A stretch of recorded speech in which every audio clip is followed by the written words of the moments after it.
How much does it cost to buy a motel? I'm Paul Maguire and I've bought 4 of them, and I'm going to tell you step by step, move by move, how much it costs and how to do it. Here we go.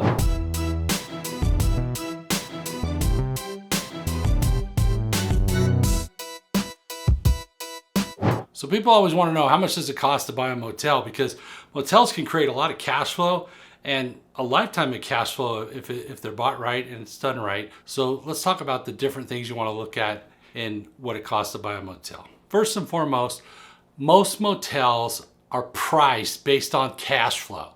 How much money do they bring in? Now that's called the net operating income, meaning how much it expenses after collecting the rents. The difference between a motel and a multifamily is multifamily, usually everybody's living there, so the rent's more consistent.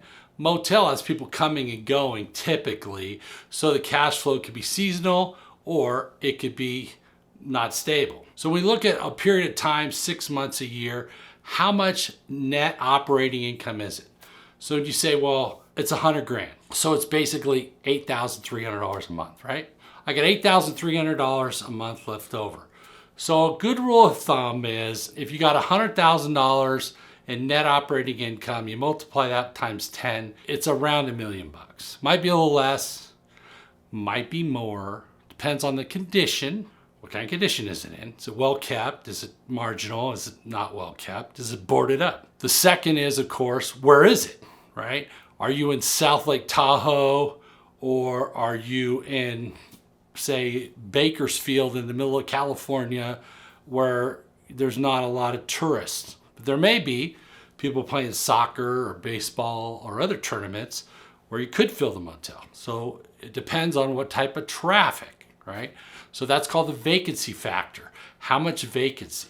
The higher the vacancy, the higher the empty rooms on a regular basis, the lower the price should be. The less vacancy, where it's pretty much full all the time, the higher the price should be. If it's in an area where there's a lot of tourism or a lot of people that are looking for motel rooms, or they're looking for price versus, say, a Fairfield Marriott or a Holiday Inn Express, they can't afford that, but they could afford a motel because maybe the price is considerably lower, so the motel gets a lot of people. In Las Vegas, where I live, there's an off-brand hotel, but it just happens to be right near the new Raiders Stadium. So whenever there's a game in town, it's full. It also happens to be a lot cheaper than the strip casinos, right? So that motel would be worth more money. How would you value that? The same way you would value any multifamily or motel. What's the net operating income? Okay. So to figure out what something's worth, you got to get the financials. Now, that doesn't mean you can't make an offer on the motel and get the motel in contract, and during your due diligence period, get into the numbers, okay? I think it's a common mistake for investors to try to figure out, what should I pay? And they get all caught up in that and they never buy anything because they can never make a decision, right? So you have the due diligence period after you get in contract to make a decision. If you find things wrong with the property, you want a lower price. If you find things you didn't expect, you get a lower price. You can do what's called retrading, which is where you go in, you say, I'm buying this motel for $1 million. You know what? I'd like a $60,000 credit and buy it for $940 because it needs work.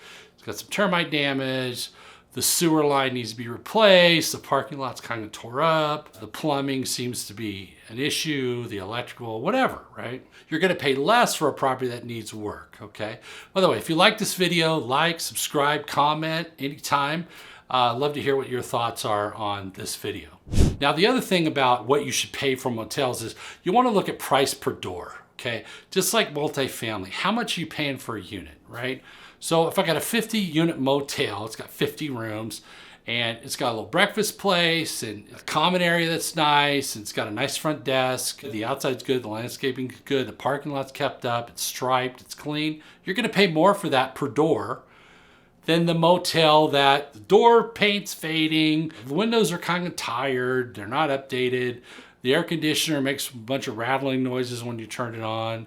The front desk place is marginal, hasn't been updated in 20 years. So that sort of helps you determine where you want to be. Price per door, what's the net operating income, what's the condition, what's the location, and of course, what kind of clientele, okay? this is a big one. I used to buy a lot of properties down in Oakland, California, which today is, a very difficult place to do business and transact. There was a lot of off-market hotels. Now, those off-market hotels would fill in during the night, oftentimes when people didn't have a place to stay. And so the clientele was, let's just say, a little tougher, and there was a lot of turnover. There may be people that were going to maintain the property. They may bring their dog into the property. They may bring other people in during the night to stay there. So they'll pay for one person to bring in a second or third person, use the shower. So that can increase your costs for utilities, electrical, water, sewer, and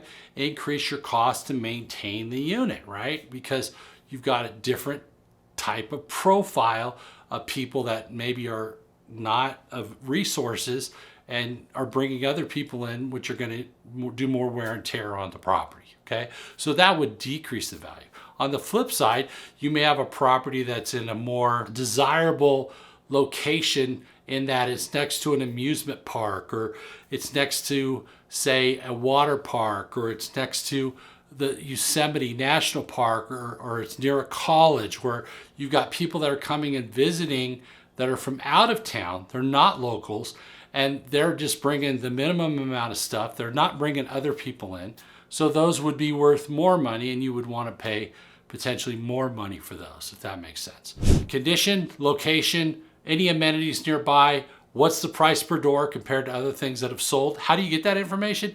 You can ask brokers or realtors. They'll tell you what things have sold for. You can ask for a printout.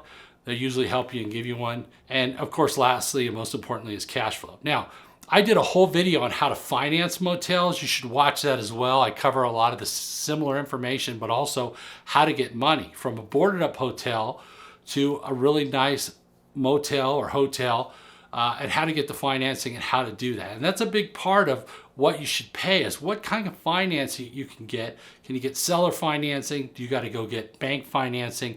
And all that is covered in that financing video, which is on my channel here as well. All right, I'm Paul Maguire. Please like, subscribe, give me a comment, and I'll see you on the next video where we'll talk about more ways that you can invest in real estate, build wealth, and get cash flow. And by the way, congratulations on looking at motels. It can be a great long-term investment for you, for your family, for your heirs, for your future. And I've seen motels that have been in the same family for decades, okay? And they've just produced nice income for families to enjoy their life, their family, vacation, and not have to work all the time to produce all the income. The investment produces income. All right, see you soon.